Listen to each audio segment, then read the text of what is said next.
우리가 낯선 동네, 낯선 곳에 가서 길을 찾을 때에 우리는 지나가는 사람에게 길을 묻곤 합니다. 그 사람이 길을 잘 아는 그 동네 사람이라면 다행이지만 어설프게 아는 사람을 만나게 되면 고생하게 되지요. 잘 모르면 그저 저도 여기가 잘 모릅니다 라고 하면 간단하게 끝날 일을 마치 잘 아는 것처럼 친절하게 길을 잘못 가르쳐줘서 엉뚱한 데 가서 헤맸던 기억들을 갖고 있을 것입니다. 조금만 가면 된다 그래서 가는데 가다 보니 하루 종일 간 적도 있습니다. 중요한 것은 처음 가는 길이라도 이정표만 잘 되어져 있다면, 안내판만 잘 되어져 있다면 아무리 낯선 곳이라 해도 쉽게 찾아갈 수 있는데 그렇지 못한 것이 우리의 현실이지요. 우리의 인생도 역시 길을 찾아가는 과정과 같습니다. 우리가 살아가면서 경험하지 못했던 낯선 상황을 만나게 되면 당황하고 혼돈에 빠집니다. 그때 우리는 우리의 앞서 걸어갔던 사람들의 발자국의 흔적을 살피면서 조심스럽게 우리의 길을 선택하게 됩니다. 인생의 갈림길에서 우왕좌왕할 때마다 우리는 우리의 인생의 이정표가 될 만한 사람을 찾아서 그는 어떻게 결정했으며 어떻게 살았으며 어느 길로 갔는가를 참고로 하게 되죠. 내가 뭔가 결정하기 전에 그분은 어떻게 했을까? 그분은 이런 경우에 어떤 선택을 했을까? 그분은 어느 길로 갔을까? 물론 그 사람의 길과 내 길이 같지는 않지만 우리의 어떤 결정을 하는데 큰 도움이 되고 하지요. 그래서 우리는 우리의 인생을 살아가는 데 있어서 좋은 안내자가 되는 사람을 스승이라고 얘기하고 그 길을 함께 걸어가는 사람을 친구라고 얘기합니다. 스승이나 친구는 나이와 상관이 없습니다. 성별과 상관이 없습니다. 직분과도 상관없고 직업과도 상관없고 심지어 국적과도 상관없습니다. 우리의 이정표가 될 수 있다면, 우리의 안내판이 될 수만 있다면 그 사람은 다 우리의 스승이고 우리의 친구가 되는 것이죠. 사랑하는 성도 여러분, 좋은 스승은 우리가 가야 할 길을 이끌어줍니다. 그들은 내가 어떻게 살아야 하는지, 어디로 가야 하는지, 어떻게 살아야 사람답게 살 수 있는지를 보여주는 것이지요. 사람이 얼마나 귀할 수 있는지를 보여줍니다. 저는 요즘에 특별히 선교지에 있는 코로나의 위험 속에서 현지인들을 위해서 온전히 자신을 바치는 선교사님들을 특별히 생각합니다. 그들은 한결같이 걱정하는 제게 이렇게 얘기합니다. 우리는 주어진 시간 동안 그분의 일을 하다가 가는 것일 뿐입니다. 인도 캘커타에서 평생 가난한 사람들을 위해서 한평생을 바쳤던 테레사 수녀님도 자기 자신을 가리켜서 하나님의 몽당연필이라고 얘기했습니다. 우리 존 웨슬리 목사님은 자기 자신을 타다 남은 막대기라고 고백했습니다. 하지만 우리는 그 몽당연필이라고 했던 그분이 얼마나 많은 사람들의 마음속에 인간의 아름다움을 그렸는지 잘 압니다. 타다 남은 막대기라고 했던 요한 웨슬리 목사님을 통해서 얼마나 많은 영혼이, 얼마나 많은 생명이 구해졌는지 우리는 잘 압니다. 그분들이 우리에 앞서서 살았다는 그 자체가 우리들에게 얼마나 큰 힘이 되는지 모릅니다. 하지만 잘못된 스승을 만나게 되면 잘못된 스승들은 사람들을 미혹의 길로 인도하지요. 그들은 사람들을 진리를 향해서, 선을 향해서, 하나님의 참됨을 향해서 나가게 하는 대신 자기가 만들어 온 틀 속에 사람들을 가두어 버립니다. 사람의 영혼을 살리는 것이 아니라 자기도 못 가고 남도 못 가게 하는 것이지요. 그래서 그들은 사람에게 자유를 주는 것이 아니라 사람들을 억압하는 길로 인도합니다. 신앙은 설명하는 것이 아닙니다. 스승은 어떤 것을 설명하는 사람이 아니라 그것을 증명하는 삶을 살아내는 사람들이죠. 그래서 우린 그들을 스승이라고 얘기할 수 있는 것이죠. 오늘은 그 가운데서 모세를 우리는 이야기하려고 합니다. 오늘 본문은 이스라엘의 가장 위대한 지도자였던 모세의 마지막 장면을 그리고 있습니다. 이스라엘 사람들이 모세에게 보내는 최고의 찬사가 오늘 우리가 읽은 본문의 말씀입니다. 물론 모세의 죽음을 염두에 두고 한 말이긴 하지만 죽은 사람에 대해서 그저 이빨은 미화하고 칭찬하는 것이 아니라 모세가 어떤 사람이었는가를 우리에게 보여주고 있습니다. 모세의 위대함은 어디서 나왔을까? 모세는 우리에게 어떤 이정표가 될 수 있을까 하는 것이죠. 첫째, 그는 기도의 사람이었다 그랬습니다. 신명기는 모세를 하나님과 대면하여 아시던 자라고 표현하고 있습니다. 여기서 대면한다고 하는 것은 표준 세번역에 더 구체적으로 번역되어져 있습니다. 주님께서는 얼굴과 얼굴을 마주대고 모세와 말씀하셨다. 대면한다고 하는 것은 얼굴과 얼굴을 마주보고 이야기하는 것이다 라고 하는 것이죠. 모세는 어떤 사람이었느냐? 하나님과 얼굴을 함께 대하면서 말씀을 나눈 사이다 라고 하는 것이지요. 창세기 5장 24절에 보면 에녹이라고 하는 사람이 나오는데 그 에녹이 하나님과 동행하더니 하나님이 그를 데려가심으로 세상에 있지 아니하였더라 그랬습니다. 여기서 동행이라고 하는 것은 하나님과 깊은 교제를 말합니다. 다른 번역서에 보면 에녹은 300년 동안 하나님과 평생 깊은 교제를 나누는 중에 하나님이 그를 데리고 가셨다 이렇게 쓰여져 있습니다. 이것은 에녹이나 모세가 하나님과 얼마나 가까이 지냈는지를 나타냅니다. 많은 사람들이 하나님이 눈에 보이지 않는다고 해서 하나님을 비현실적인 존재로 생각하는 사람들이 많습니다. 우리 중에도 그런 사람들이 있습니다. 하지만 에녹이나 모세에게 하나님은 실제하는 존재입니다. 그래서 하나님과 얼굴을 마주하고 이야기를 나누고 하나님과 평생을 살면서 깊은 교제를 나눴다라고 하는 것이죠. 우리의 신앙도 이렇게 실제적이어야 됩니다. 그래야 능력의 삶이 되고 승리하는 삶을 살 수 있습니다. 만약에 그렇지 못하면 우린 세상에서 가장 불쌍한 사람이 되는 것이죠. 히브리서 11장 5절에서 6절 말씀을 보면 믿음으로 에녹은 죽음을 보지 않고 옮겨졌으니 하나님이 그를 옮기심으로 다시 보이지 아니하였느니라.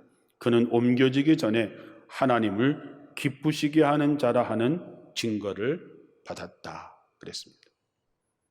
에녹은 하나님과 300년 동안 깊은 교제를 나눴는데 히브리서는 뭐라고 얘기하냐면 그는 옮겨지기 전에 하나님을 기쁘시게 하는 자라고 하는 증거를 받았다 그랬습니다. 그에 이어서 믿음이 없이는 하나님을 기쁘시게 하지 못하나니 하나님께 나가는 자는 반드시 그가 계신 곳과 또한 자기를 찾는 자들에게 상 주시는 이심을 믿어야 할지니라 그랬습니다. 모세에게 있어서 에녹에게 있어서 하나님이 살아 계시다고 하는 것은 자기가 이 땅에 살고 있다라고 하는 것과 다를 바가 없습니다. 그렇기 때문에 모세는 그 이스라엘 백성들을 이끌고 40년 동안이나 광야길을 가면서 겪어지게 되는 캄캄함, 때로 실패와 좌절, 이런 한복판에서 하나님께 엎드릴 수 있었던 것이지요. 자신의 부족함을 느끼면 느낄수록 이스라엘 백성들이 힘들면 힘들수록 더욱더 하나님께 그는 엎드렸습니다. 왜냐하면 모세에게 살 길은 전능하신 하나님께 있음을 믿었기 때문입니다. 모든 신앙의 선배들의 삶의 뿌리는 이렇게 끊임없는 기도가 있었습니다. 여러분의 자녀들은 여러분이 여러분의 자녀들을 위해서 기도하고 있다고 하는 것을 알고 있는지 모르겠습니다. 그걸 아는 자녀는 반드시 때가 되면 돌아옵니다.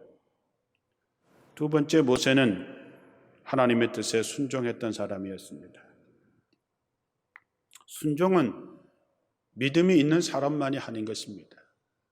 순종은 하나님이 살아계시다고 하는 것과 자기를 찾는 자들에게 상 주시는 이심을 믿는 자가 할 수 있는 것입니다. 믿지 않으면 절대로 순종할 수 없습니다. 믿으면 믿을수록 순종하게 되어 있습니다. 우리가 하나님의 말씀에 온전히 순종하지 못하는 것은 하나님을 온전히 믿지 않기 때문입니다. 모세도 불타는 떨기나무 아래서 하나님의 부르심을 받게 됩니다. 그리고 이스라엘 백성을 이끌고 애굽을 탈출해서 가나안 땅으로 가라고 하는 사명을 받았을 때 모세는 한사코 나는 그럴 만한 사람이 아니다. 나는 그럴 만한 재주가 없다. 나는 그럴 만한 능력이 없다고 그것을 거절하지만 결국 하나님께서 그와 함께 하시겠다고 약속하고 났을 때 그는 하나님의 살아계심을 믿게 됐을 때 그는 하나님의 명령에 순종하게 됩니다. 자기가 도망쳤던 애굽에 돌아가서 무시무시한 바로 앞에서 내 백성을 내보내 달라고 당당하게 외칠 수 있었던 것은 하나님의 살아계심을 믿었기 때문이지요. 그는 하나님의 명령에 따라 지팡이를 내밀어서 홍해를 갈랐습니다. 하나님의 말씀에 따라서 반석에서 샘물이 솟아나게 했습니다. 하나님의 뜻에 순종함으로 그는 하나님의 능력이 어떤 것인지를 모든 사람에게 보여주었고 결국 하나님의 역사의 주인공이 되었습니다. 하나님의 뜻에 순종한다고 하는 것은 하나님이 뜻을 거부하는 이 세상을 거슬러 올라가는 것과 같습니다. 마치 살아있는 연화가 거친 물살을 거슬러 올라가는 것과 같습니다. 죽은 물고기는 물살에 떠내려가지요. 믿음이 없는 사람은 세상의 흐름에 따라갈 수밖에 없는 것이지요. 하나님의 뜻에 순종한 사람은 하나님에 대한 확실한 믿음이 분명히 있을 때 가능한 것입니다. 그런 사람은 가는 길이 가시밭 길이든 좁은 길이든 십자가의 길이든 그 길을 걸어갑니다. 왜냐하면 하나님의 말씀만이 영원한 하나님의 나라에 가는 유일한 길임을 알기 때문이죠. 모세의 순종함, 그 순종함이 여러분의 이정표가 되어서 여러분도 믿음 안에 순종하는 삶을 통해서 역사의 주인공이 되시기를 주님의 이름으로 축원합니다. 세 번째, 모세는 모든 사람을 품어주는 성품을 가진 사람입니다. 민수기 12장 3절에 보면 모세의 그 온유함은 지면의 어떤 사람보다 승하다 그랬습니다. 모세의 온유함은 이 땅의 모든 사람보다 우위에 있다라고 하는 것이죠. 모세가 광야에서 연단받기 전에 어떤 사람이었습니까? 그는 성품이 매우 급한 사람이지요. 나름대로 민족의식도 있었고 나름대로 정의감도 있었던 사람입니다. 자기 생각의 원리에 어긋나는 사람에게 서슴없이 폭력을 행사하기도 했지요. 그 결과 정의라는 이름으로 사람을 때려 죽이는 일을 저지르고 결국 도망해서 광야로 도망쳐 도망자의 신세로 40년을 살게 됩니다. 생각해보면 사도 바울도 마찬가지지요.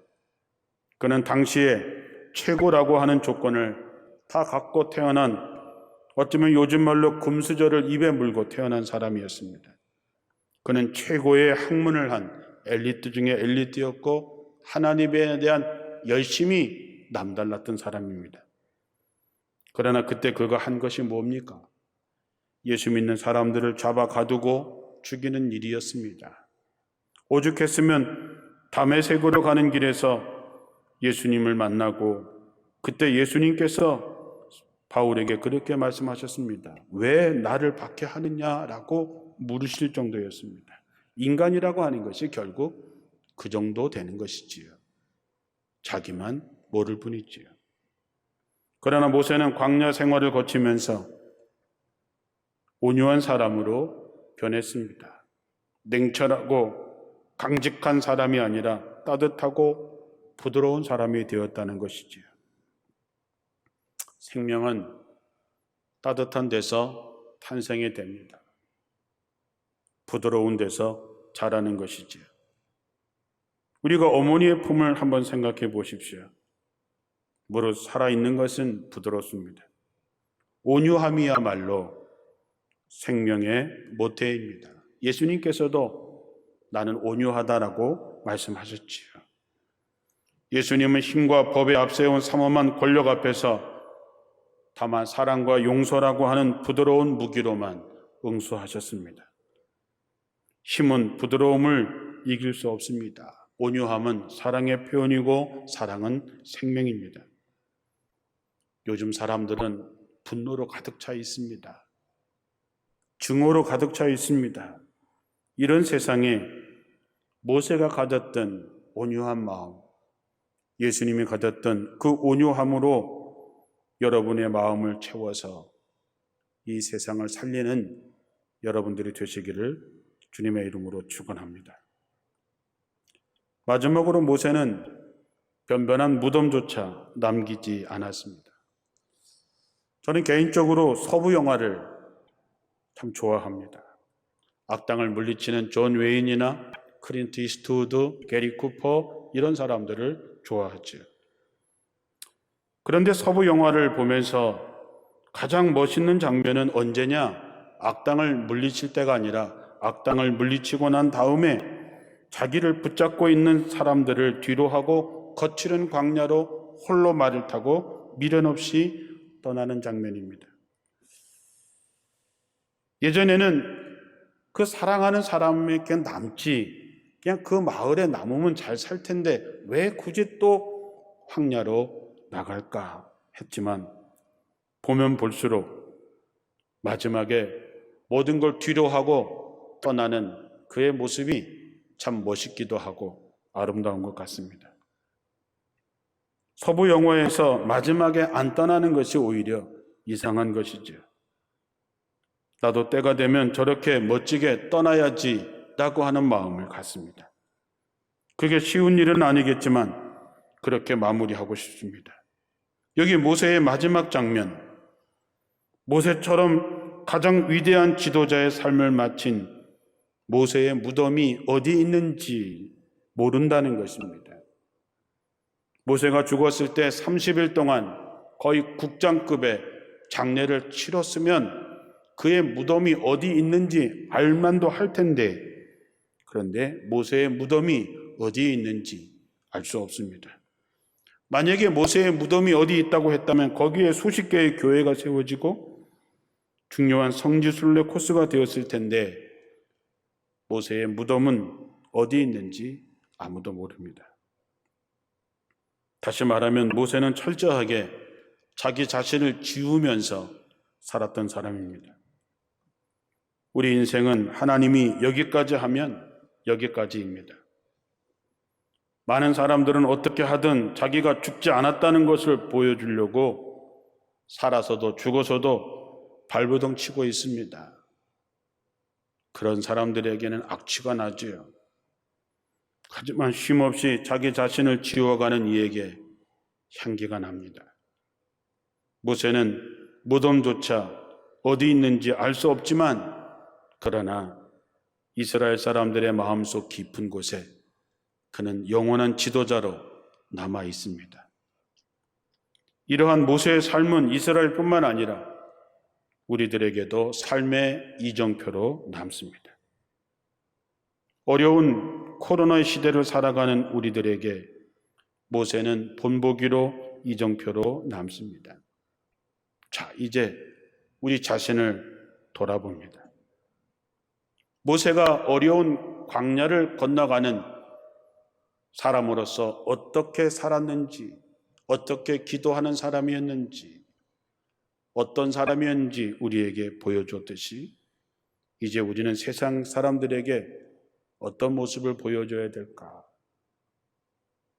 예수님은 마태복음 5장 14절에 너희는 세상의 빛이라 그랬습니다.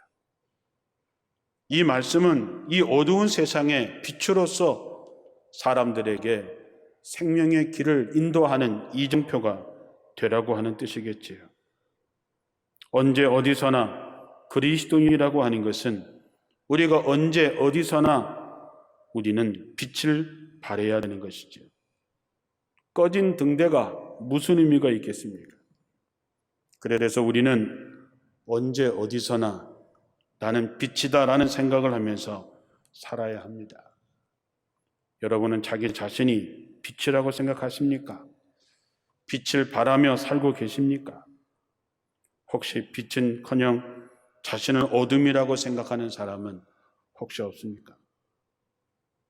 얼마 전에 어린 정인이라는 한 어린아이의 죽음은 우리를 가슴 아프게 했을 뿐만 아니라 그를 죽음으로 이끈 양부모들의 실체를 알고 나서 저는 얼마나 큰 충격을 받았는지 모릅니다.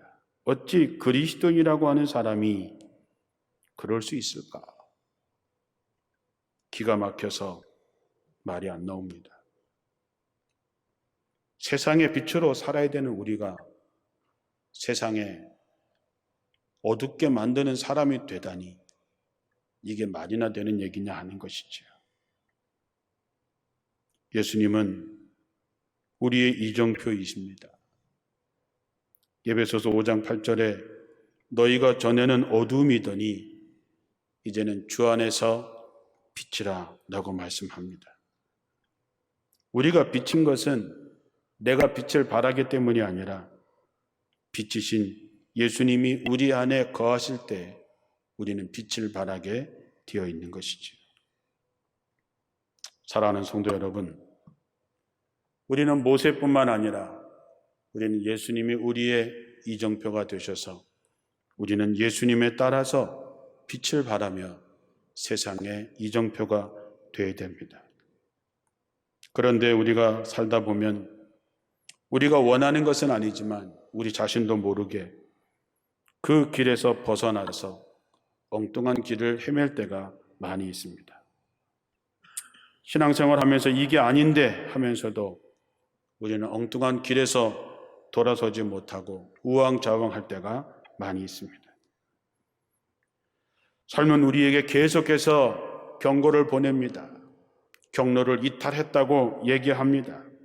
실패를 통해서, 질병을 통해서, 인간관계의 어긋남을 통해서 계속해서 우리에게 경고음이 들려오지만 우리는 돌아서지 못하고 있습니다. 이제 우리의 이정표가 되는 예수님에게 돌아서야 됩니다. 하나님과 좀 더 깊은 교제를 나누는 기도하시고 좋은 성품으로 하나님의 뜻에 순종하며 나아갈 때 나도 모르게 우리는 세상 사람들에게 희망을 줄 수 있는 이정표, 세상 사람들에게 교회가 희망이 되는 세상의 빛이 될 수 있습니다. 이제 우리의 삶을 돌아보면서 여러분의 이정표가 되었던 많은 사람들, 또 성경에 나오는 신앙의 선배들을 유심히 살펴보셔서 에녹처럼, 모세처럼, 바울처럼 이제 세상의 빛으로 이정표로 살아가는 여러분 모두가 되기를 주님의 이름으로 축원합니다.